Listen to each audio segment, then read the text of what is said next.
Hello everyone, and welcome back to the Multi-Battle League channel. This is the weekly recap. I'm that guy Harvey, and this is week 6. As you will see on your screen, I'm not joined by anybody this week. We had an unfortunate situation that Juan was not able to join me this week due to some family issues. We hope that they're resolved, and we hope to see him back for week 7. I don't want to waste any time. This is a very good week, and this is going to be a much quicker video, seeing as I only have one side of notes. We only have 5 matches this week, which will be explained. And I just want to get right into it. So let's go straight to the opening match. Team Juice versus Team Subs. Team Juice bringing Hooper Confined, making its debut. Kieran Black, Crocodile, Aegislash, Tornadus T, and Chestnut. Team Subs bringing Hitmontop, Crobat, Mew, Mega Lucario, Clefable, and Raikou. And right off the bat, I want to give a big shout to Game Boy Luke. Luke was amazing in this match. He made a lot of very aggressive, but very correct calls. He was dictating their Team Subs' plays this week, and he made a lot of very smart decisions. He was questioning every move. He questioned every possible scenario that happened in every single turn. For example, turn 1, he was very quick to lock in their moves against the Hooper Confined Kieran Black lead. Turn 2, they wanted to bully down the Hooper side. Turn 3, another very good play. Unfortunately, they incorrectly guessed into a protect. Originally wanted to go wide guard and Aura Sphere turn 3, I believe. And Luke choosing to go otherwise. On turn 5, Luke again making a lot of the plays in the match. Convincing Callum to nasty plot on the Mega Lucario instead of going for an attack. This is a very smart move, as it seemed to really scare Team Juice. Again, I have not seen their side of the battle, so each match is going to be very quickly because I only have one side of notes to go off. So bear with me. I don't have that much to go from here. I'm shooting for the hip, essentially. Sky Strike into the Mega Lucario, rendering Mew's Transform useless on turn 6. Supersonic Sky Strike was a very good play from Team Juice. As I just mentioned, it rendered the Transform from Mew useless. As a quick side note to Game Boy Luke as well, he made a lot of good plays, but a Pokemon can't use the Z move after transforming into a Mega. It sounds stupid, it sounds like you should be able to do it, but it's just something you can't do. You can't Mega and Z move at the same time. So you might have wanted to use the Z move while you had it, just to raise your stats. If the transform fails, then it fails. That's just unfortunate on your side. But now you know. Now you know for future. On turn 7 and 8, the Aegislash was causing a really big problem for their side of the field. It sat there, it subbed, it was causing all shenanigans for Team Subs, and at that point, being a couple months down, they nearly gave up.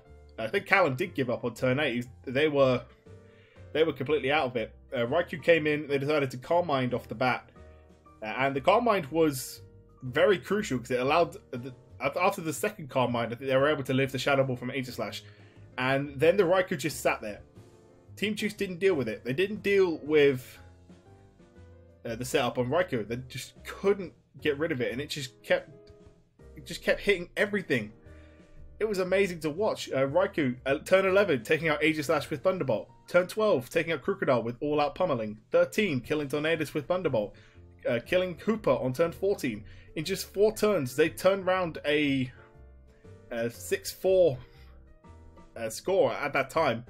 It was 6-4. They turned it round to a 3-2. They turned it around to a 2-3. That was incredible, and a lot of that again has to go down to Luke. Dictating the play, making very safe but very smart decisions. Turn 10, the double target.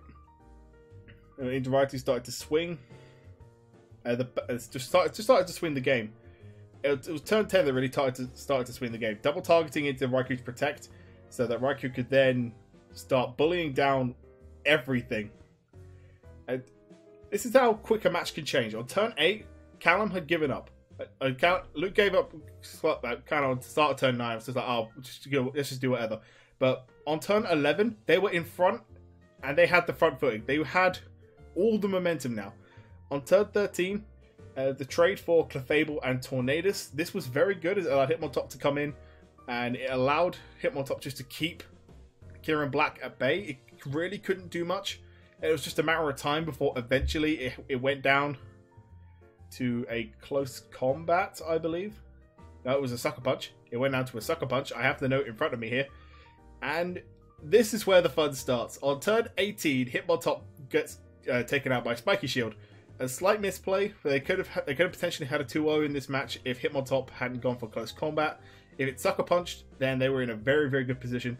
But here's where we get to the Super Fang Party. There ain't no party like a Super Fang Party, because a Super Fang Party don't stop. And it was incredible, really. I do have to question why Chestnut only had Super Fang. I'm confused. I don't know why it only had Super Fang, but I think the real kick, probably to go with the Leech Seed it also had, and that was the crucial play, getting the taunt from Crobat onto Chestnut's Leech Seed, preventing the Crobat from taking any extra damage than it had to, only taking damage from Super Fang. They played very smart, just making sure that it just couldn't get its seeds up, If Team Juice had got the Leech Seed up on the first turn they Spiky Shielded against the Crobat, then that would have been game. Good. Crobat didn't have Roost. It couldn't heal off any of the Super Fang damage it taken. I'm sure they would have used it if they did have it multiple times. But in the end, it just had to come down to a position where Team Subs could U-turn into the Chestnut to kill it. And that was the game. Team Subs pulling out a 1-0 victory. Luke himself saying, I can't even believe we pulled that out. And it was a very, very good match to watch. This was a brilliant match. If you haven't seen it already, I would recommend you go and watch it, because this was a very good match to watch. The 10 turn of Super Fang was funny, and I'm quite happy, actually. Despite me picking Team Juice, I'm happy that Team Subs won. They did deserve it this week. Luke deserved it this week. He played out of his damn mind. Callum did play well as well towards the end of the match when they were getting a more confident position where they were going to win. But MVP this week is most certainly Luke. So congrats to Team Subs, a 1-0 victory for them. We move on to Game 2. And this was a much shorter match. Team Flawless versus Team Mythical. Flawless bringing Togekiss, Infernape, Hooper Unbound, Parasect making its debut this week, Mamoswine and Magearna. Team Mythical with Garchomp, Nidoking, Chandelure, Mega Medicham, Rabombi also making its debut this week, and Cresselia. I need to change my notes over real quick. I've changed my notes over. A team preview. Again, I was watching from Mythical side. I watch all the away sides. One normally watches all the home sides. So I was watching from Team Mythical side this week. And from team preview, they were very unorganized. They didn't have a plan lead. They had like plans for in the game. They had Trickery on Cresselia. They had Ground EMZ on Garchomp, which we'll get to. They just didn't have a dedicated lead. I think they considered nearly every Pokemon that came this week as a lead. They considered Garchomp, Nidoking, Medicham, Rabombi Cresselia was considered as a lead. They were very unorganized, and I feel like you need to have a dedicated lead when going into any kind of doubles match like this. You need to prep a lead, if not 2 different leads, depending on what your opponent brings to team preview. And this unorganization, I think, was a part of a reason why they might have lost this match. But the big reason, as you can see on the bottom of your screen, was Magearna. How did that happen, you might ask yourself? Let's go through how that happened. Zeb Mirror Move. That was beautiful. That was absolutely brilliant from Togekiss. Zeb Mirror Move to copy the Continental Crush. To create... Oh, not Continental Crush. They copied a Earthquake from Garchomp and turned it into a Tectonic Rage, which chunked it quite a bit. It did quite a bit of damage to it, but that's not, I think, where the big impact on Garchomp was in this match. Nidoking being taken down to 1 HP very early on was not good for them. Endeavour Infernape is something I also have to commend. It might not have been brought up in Player of the Week. I don't remember what was in Player of the Week. I know the Zeb Mirror Move most certainly was. But Endeavour Infernape was a very, very brilliant tech to bring on the part of Team Flawless. I believe that was on Angus' side. I don't exactly know myself. But it really helped in dealing with the Nidoking. And this is where it fell apart for Mythical. Parasect came in.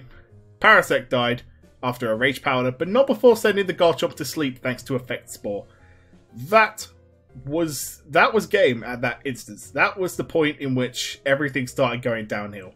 That was the turn where the Baton Pass came out from Togekiss into Hooper Unbound. All of a sudden, you have a +2 attack Hooper that is super effective to near enough everything on your team. Oh dear. This is just where everything fell apart. There was nothing that Mythical could really do to stop what happening, except for Rock Sliding on the turn that they tried Poison Jabbing into the Togekiss, which was redirected into Parasect, which is what led to them falling asleep. If they'd Rock Slid instead, they would have got damage off on the Togekiss.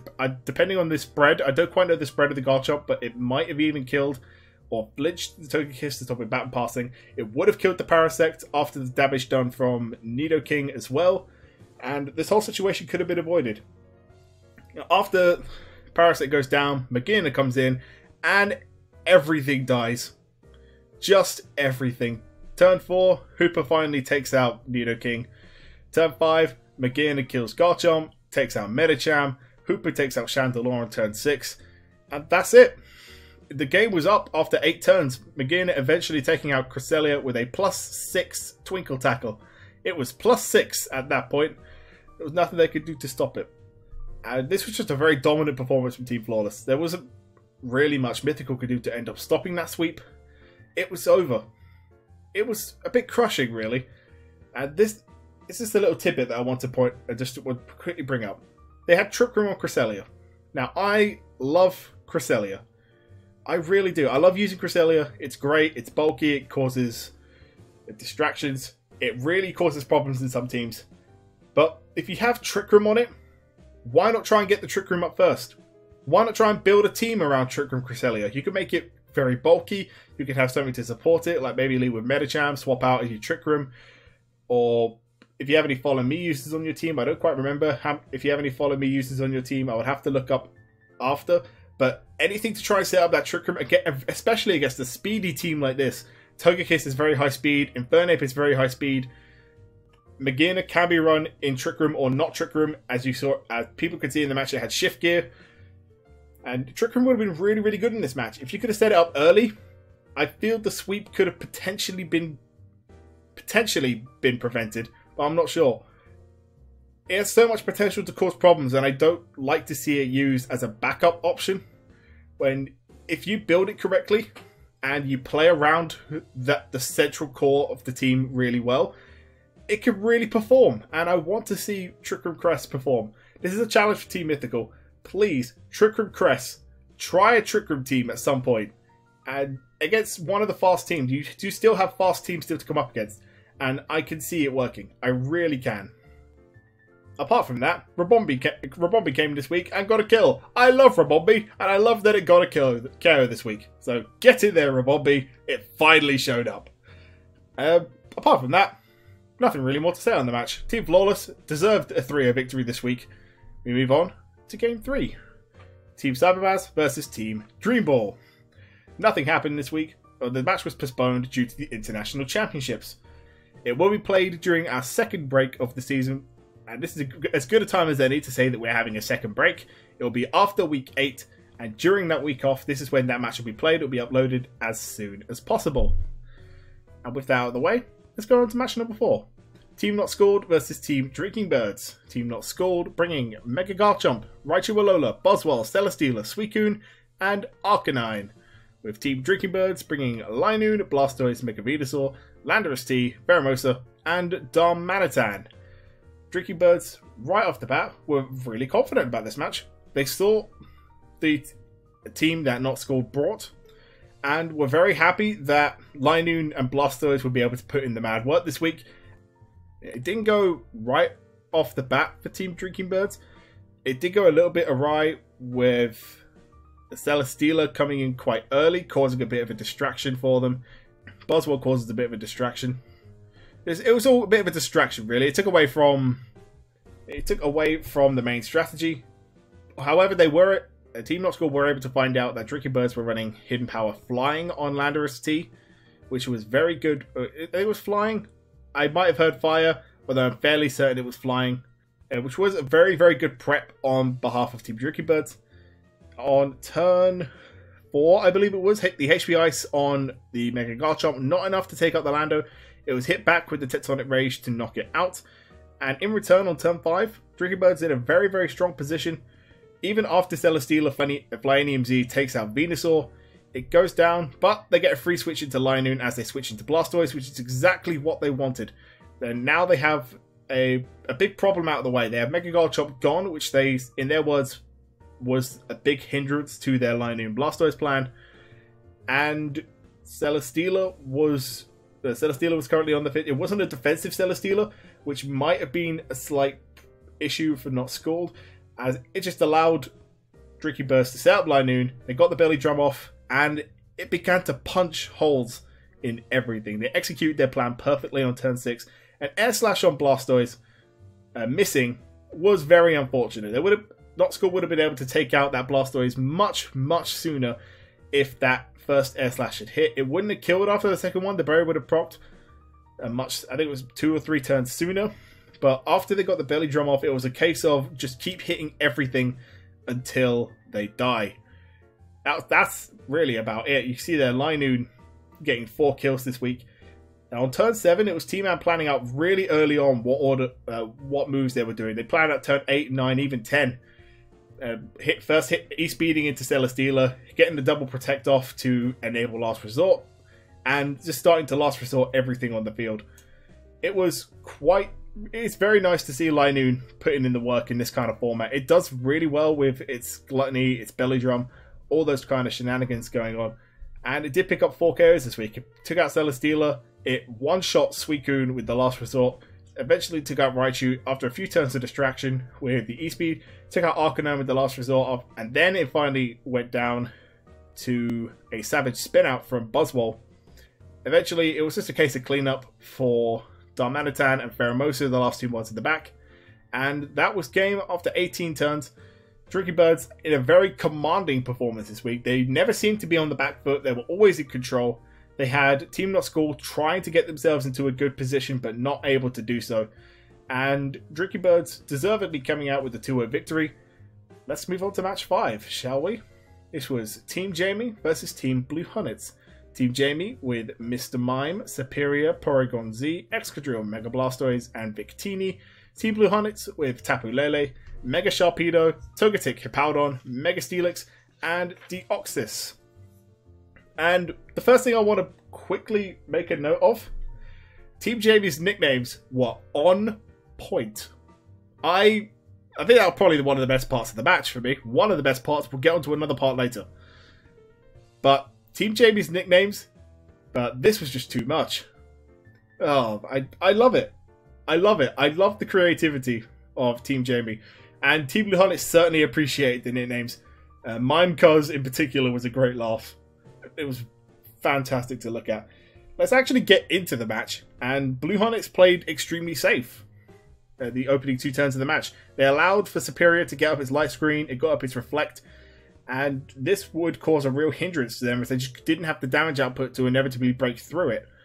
And the taunt came out onto Togetic, which stopped it from any Follow Me. Now, this is something I just find funny. Beatdown, clicking Fight on the Togetic. Just kept spamming the button there. There was a bit of a delay. They were lacking quite a bit. But they clicked Fight on the Togetic, which took them straight into a struggle. And that was... I found it funny. I shouldn't find it funny, but it was great. And it was a little bit unfortunate. They did have to swap out from that. On turn 6, they called the Sword Stance on Excadrill. They didn't do anything to stop it. They just couldn't stop the setup from happening on Team Jamie's side of the field. Excadrill was able to set up with no problem. Porygon Z was able to set up with no problem at all.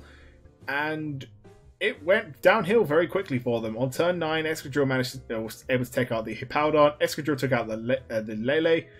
And there was still a chance that the match could have been salvaged for Team Blue Hornets in the endgame.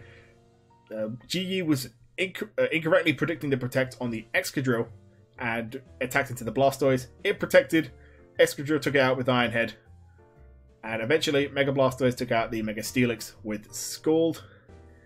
This was a very commanding performance from Team Jamie. Blue Hornets did try their best. They did very well with the double earthquakes from Hippolyta and Omega Steelix.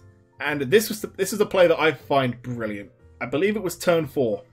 Turn 4 or turn 5. I don't quite remember which turn it was.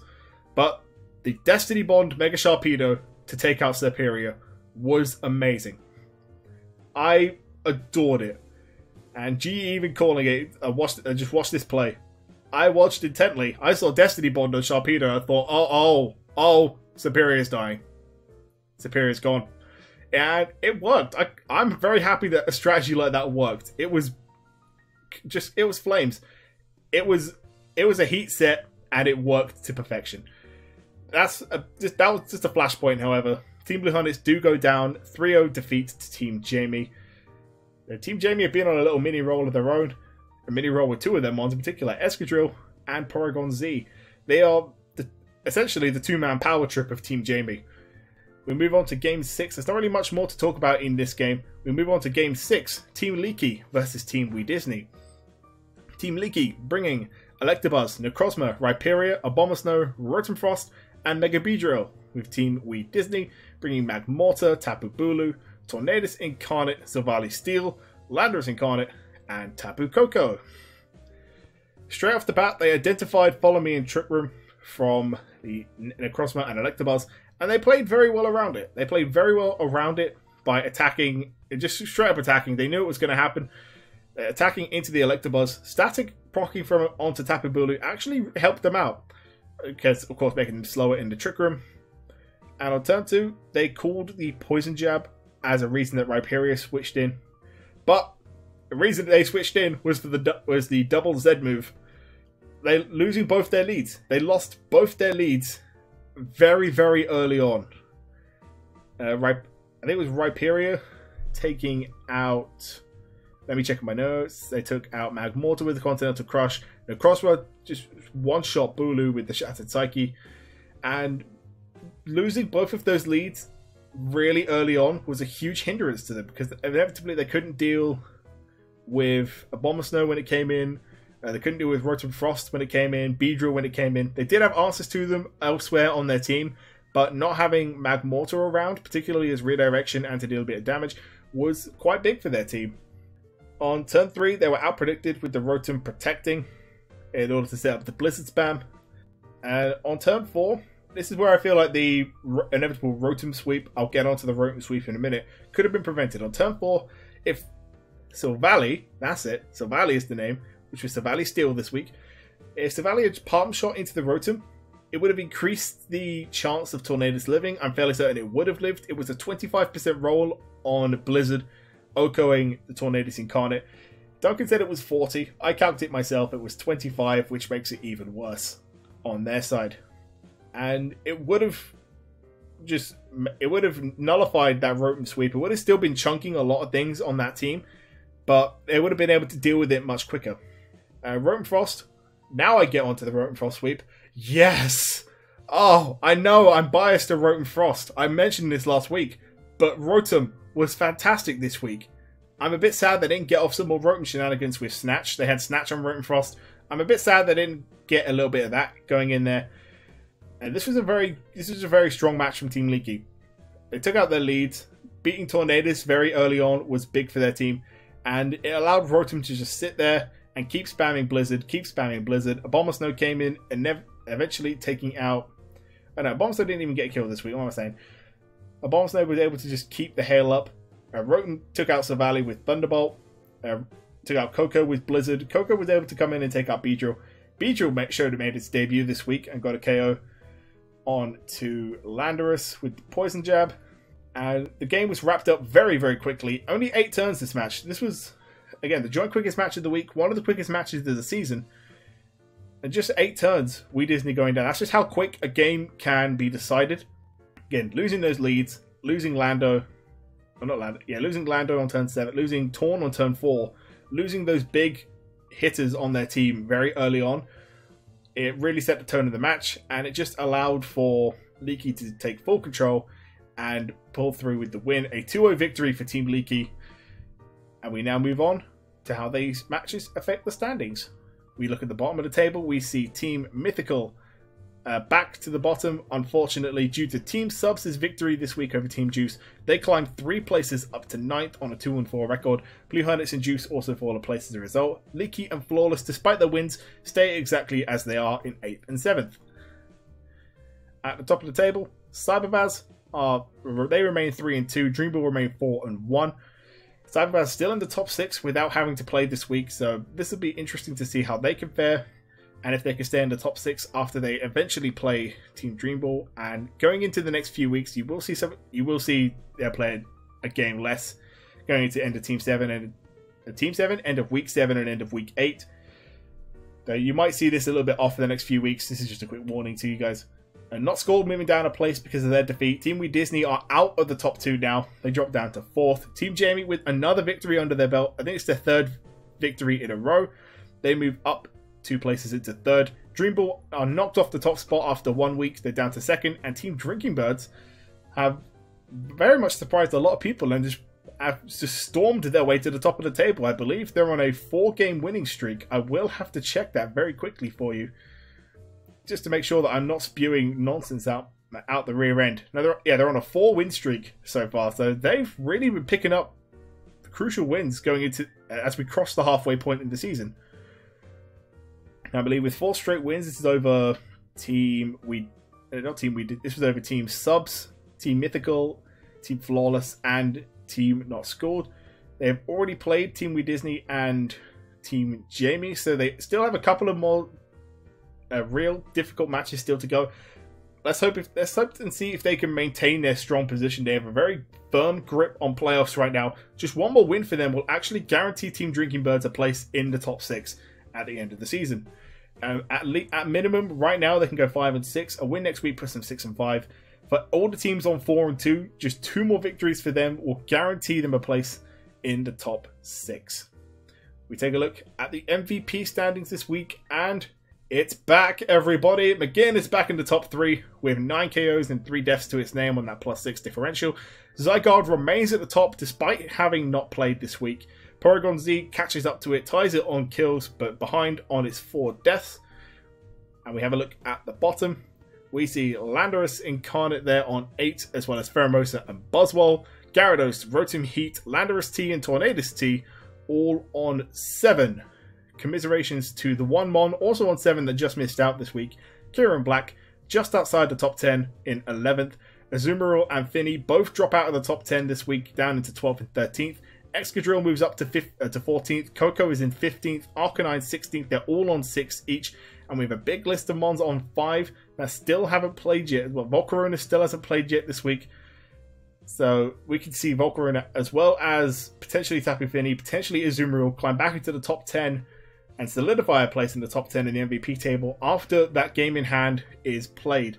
It'll be interesting to see how the game in hand will affect the table once it's played out. But until then, that will end the recap for this week. And my God, how the time has flown. Thank you everybody for joining me this week. I've been that guy Harvey, and this has been the weekly recap for week 6. We hope to see you next week for week 7 to recap. And we will see you on Wednesday night, I believe, for the power rankings. See you later.